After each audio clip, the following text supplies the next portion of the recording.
Well, a Pentagon UFO whistleblower has come forward. David Grusch is his name, to say that the United States is in possession of vehicles of non-human origin. That's a government speak way of saying alien vehicles. In other words, the United States has alien vehicles in our possession. Watch. When you say crash retrieval, what do you mean? These are retrieving non-human origin technical vehicles, call it spacecraft if you will. It's probably not the right parlance, but no kidding, non-human, exotic origin vehicles that have either landed or crashed. We have spacecraft from another species. We do, yeah. How many? Quite a number. Well, John DeSouza is a retired FBI special agent who served for 25 years on the counterterrorism and paranormal cases. He had a top secret clearance during that time, during his time at the FBI. In fact, DeSouza literally collected the real-life X-Files that were used in the show, The X-Files. He has a lot to say about this UFO whistleblower story. John is here. John, welcome back to the show. And you have the distinction, my friend, for our audience that recognizes John, you and I, the interview that we did is the most watched interview in the history of Redacted, of this channel. So thank you very much. Over 2 million views right now on this video. Thank you, John. Wow. Thank you, Clayton. That's owing to your skill and expertise as an interviewer and on this subject too, which you appear to have extraordinary knowledge on. So yeah, I'm very happy to be with you again. Thank you so much. Well, it's my pleasure to have you back, and our audience was very excited to have you back on as well. So this story breaks over the past few days. Now, immediately in my heart, right, because I'm a kid at heart, we've known all of this. If you knee deep in this literature for many, many years, it seems obvious to us who follow this that the United States has had otherworldly vehicles for decades. This is not new news to people like you and me, people in the know, who've been tracking and following this. So we hear a UFO whistleblower from the Pentagon comes out and says this, and it sends shockwaves around the world like, oh my God, we're hearing from the Pentagon for the first time. My little spidey sense goes off, and I immediately think, psychological operation? Like, why are we hearing about this now? When you heard about this testimony and you heard about this whistleblower, what were your first thoughts? Can you tell us the truth here? What is going on with this story? My first thoughts were what I really know personally, and it's about many whistleblower complaints from FBI people. Going back many, many years, I've had involvement with these people, going back all the way to counterterrorism whistleblower named Sybil Edmonds, another one named Robin Gritz, and including the modern whistleblowers that we have today, FBI agents Garrett O'Boyle, Marcus Allen, Steve Friend, all of whom were stripped of security clearance and fired from the FBI. So what my first thoughts were, extreme confusion from seeing David Grusch's interviews and the things that he's going through, because it just didn't fit the mold of most whistleblowers.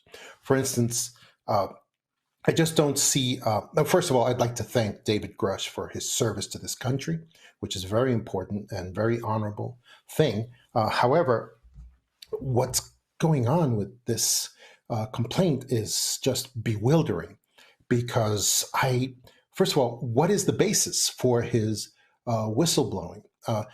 For instance, all of the FBI whistleblowers, the basis for their complaints is the weaponization of the FBI against civilians, Right. which is highly illegal, improper, unethical. I mean, that is the basis for a whistleblower complaint. And all of these people have suffered enormous punishment and retaliation, and they've been fired, they've been persecuted, they've suffered extraordinary things. I'm not even clear from David Grusch's interviews what was the is he even working anymore for the government? I can't tell, because he doesn't really address this, and that goes to another point. Real whistleblowers have something called righteous rage. they have righteous rage because they've been persecuted, they've been wronged tremendously, and I don't see that with David. So you don't Grusch buy it. You don't buy it in his video responses. He's is it something about his interview that it was standing out to you? And because he filed this complaint saying there's government suppression here, there's government suppression of these vehicles, and he's coming forward to be the person that's going to tell us all about this. Right. But that's not an illegality. That's not an actual legitimate basis for a whistleblower complaint. The government is always allowed to not share information with the public. That's otherwise the entire national security structure couldn't function. That's one thing that I see as extremely problematic. Also, why can't I find the unclassified version of his whistleblower complaint? I looked for it everywhere. It's not out there.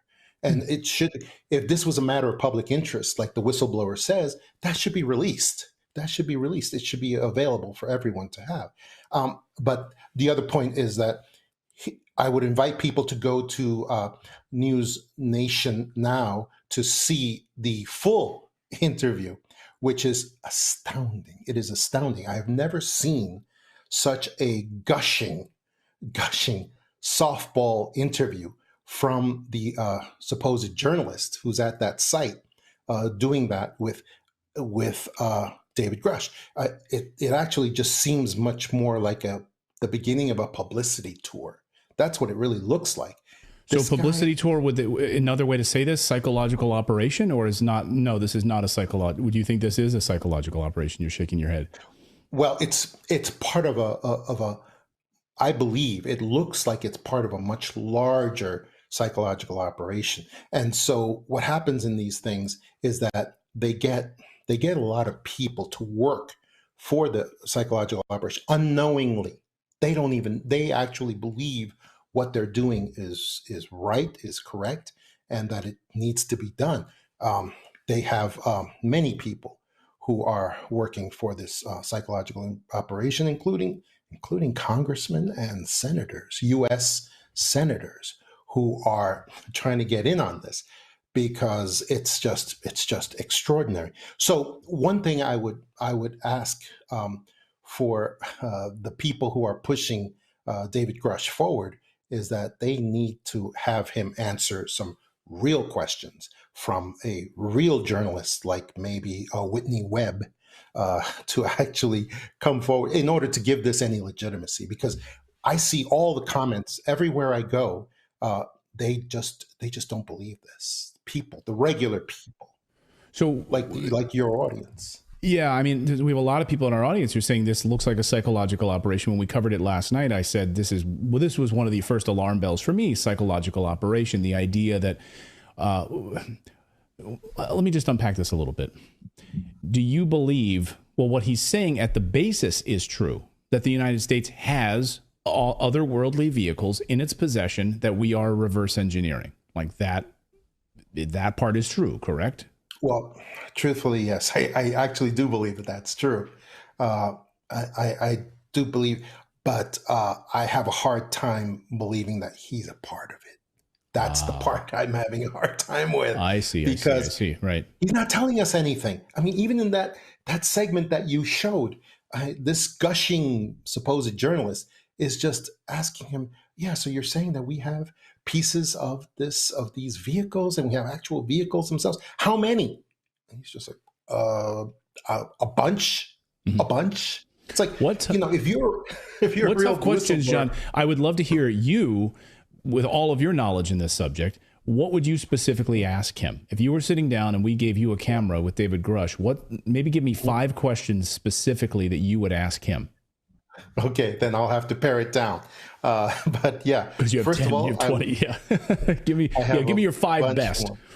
My 5 best, I would say, first of all, what you said, non-human origin technical vehicles. I would say, what is a technical vehicle? I don't know that. Maybe somebody here is an engineer or something, and they know what a technical vehicle is? Because I have no idea what that means. That would be my first one. Second, non-human origin.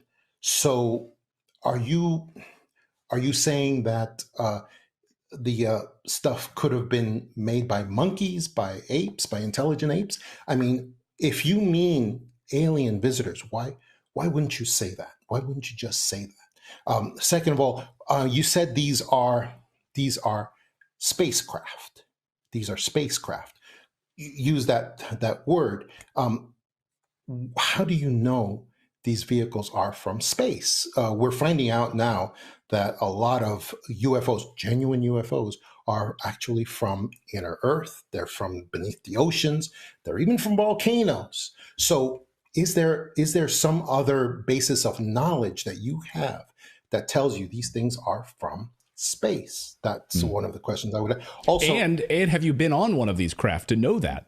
Dr. Michael Sala is reporting on this. Have you been on one of them? Have you traveled to the moon base, the secret space program, space? Well, that leads to another point. If you see the full interview, fuller interview on newsnationnow.com, if you see this, they actually, in the full interview, they actually seem to admit that it looks that way, that he has actually never personally seen these pieces or these vehicles himself, only in pictures, it appears.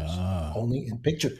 I mean, that's devastating. And the journalist who was interviewing him appears to bury that at the bottom of the interview, because the journalist is actually feeding him questions. And then here's the other point about that as well, is that it really raised my suspicions when this individual who's being fed these, it's almost like he's being reminded of these answers by the journalist who is interviewing him in this puff piece over at News Nation Now.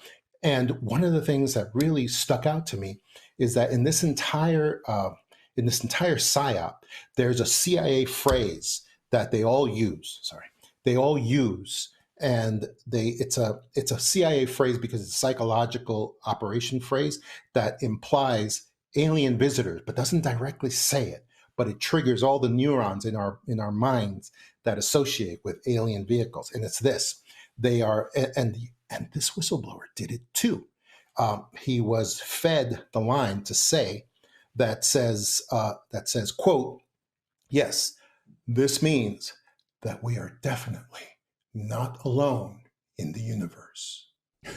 And there's and they look up meaningfully at space, supposedly, when they say it. And they've all done this. They've all done this. And it's unbelievable because it's the exact same wording.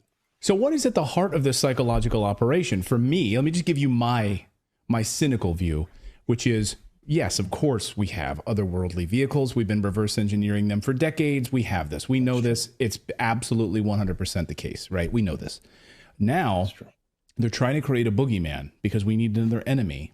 The deep state wants more money spent on the Space Force and an expansion of our military into space. And that's the psychological operation, that we need to create this enemy, this sort of benevolent, these benevolent beings that have been here sharing technology with us, as Dr. Michael Sala reports, and even his brand new book on this exact subject. We've been collaborating with them for decades. High-level members of the military have been collaborating with them for decades. Now, suddenly, they're an enemy? That's the psychological operation. That's the way I see it. Am I wrong or right? That's exactly right. What's funny is I actually, last night, I saw your wife actually say what this really is. I think by accident, because she's been around me too much. Yeah. And it's exactly this. She said, I only am concerned about things when it shows the global governance coming together with the military industrial complex. That's exactly what this is. And that's why this movement has so much power, so much resources behind it. And they may possibly be doing what we used to call in the old days, we used to call it triangulation. the Clintons actually made this into an art form where they would actually control their advocacy, but then they would also control the enemy as well, the supposed enemy, and they would have both sides fighting against supposedly fighting against each other, but then actually both sides would actually be working towards the same goal. And I think that we may possibly be seeing that here as well, where we have the whistleblower who's, he's kind of failing to show that righteous rage that all whistleblowers have. But he's probably gonna get better at that. It's gonna get better at that, and that's what we really need to see, because this is this is possibly a very scary merger of global governance, which has control of all of these UAPs. They have control of all these UAPs, and the military-industrial complex, which wants to bolster itself. They haven't had any wars in a long time, and they need to bolster this to get this going, because the Russia-Ukrainian conflict, it doesn't really go anywhere anymore. And so they need this. They need this for their resources and for everything that they're doing. So that's why we're going to see this operation continue, and it's going to get worse. And we may get more whistleblowers on this as well.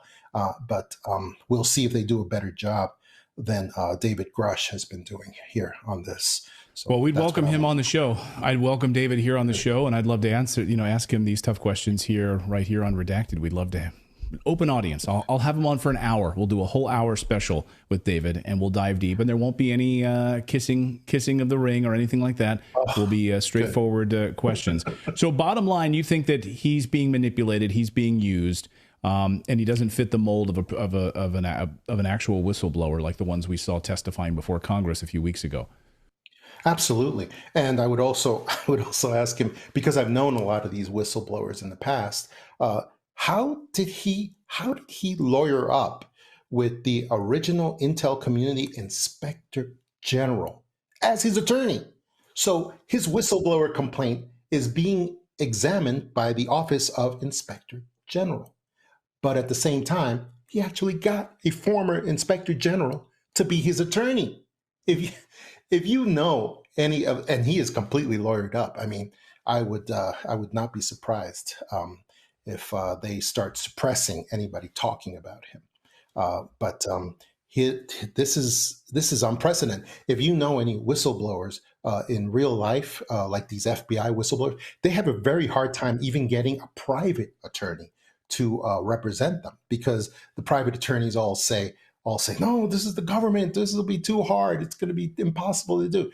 So a lot of these whistleblowers, they don't have any attorney representing them. And this guy got an actual attorney from the agency that is evaluating his whistleblower complaint at the same time. It's like, how? Great point. I'll get you out of here on this, John. Another thing that stood out to me last night was we learned that, of course, he had to run all of what he was going to say. He had to run it through the Department of Defense. He had to get approval to release this information from the Department of Defense. Having written books, you have to get approval from the FBI. You worked at the FBI before you release anything. In the same way that Jack Carr, who wrote the Terminal List, used to, to get all of his books approved, he has to run them through the CIA, and the CIA redacted different parts of his book. And you literally are reading his book and there's redactions. But the Department of Defense allowed him to come forward with this information. They signed off on it. Does that pass the smell test, or that's weird to me? Well, it begs the question then, what is it that he revealed to be the basis of his whistleblower complaint and retaliation? It's like, if he's getting the approval and the encouragement of DOD to reveal the stuff that he's revealing, then what was the basis? What originally happened? I mean, the real whistleblowers, they suffer. They always reveal something without permission from the government, and then the persecution that they suffer is unbelievable. I would encourage people to go look at the whistleblower complaint of this FBI agent Garrett O'Boyle, who was so persecuted by the FBI who was transferred from one jurisdiction to another with his 3 kids in tow and a new baby. And then in the middle of their move between jurisdictions, the FBI advised him that his security clearance was revoked. He had been fired, and he was not even going to get his goods back from the moving company the FBI had hired. And so he was literally homeless. Him and his family were homeless without anywhere to go and without the ability to get their goods back, because that was real retaliation against a real whistleblower. You have to look at these things to figure it out. Great points. All excellent points. John, always great to see you. Don't be a stranger. Thank you so much for joining us. We really appreciate it. How can people, you've got books, how can people connect with you online? People just go to something, johnthamabooks.com, and they would go there to find my book, The Extra Dimensionals, where I actually explain what real UFOs are, where they come from, and why it is that the government can't shoot down UFOs, that they're not 57 Chevys with pieces coming off, that are just crashing all over the place and just being dead by the side of the road. That's not what this is. This technology is so far ahead of our own. It is not a 57 Chevy. People have to realize that, and that's why I wrote my book, The Extra Dimensionals, so people can actually see what real alien vehicles really are like. John DeSouza, thank you so much for joining us. Thanks, John. Thanks so much, Clayton. Great being here. Thank you so much for watching this segment here at Redacted. We are live every day at 4 p.m. Eastern Time, trying to share the stories that the mainstream media will not cover. You should also come over and join our community of Redacted Rebels over at redacted.inc. That's our private locals community where we can share exclusive content that we simply cannot share here on YouTube. Come over and join the rebellion together right now by going to redacted.inc. We'll see you next time.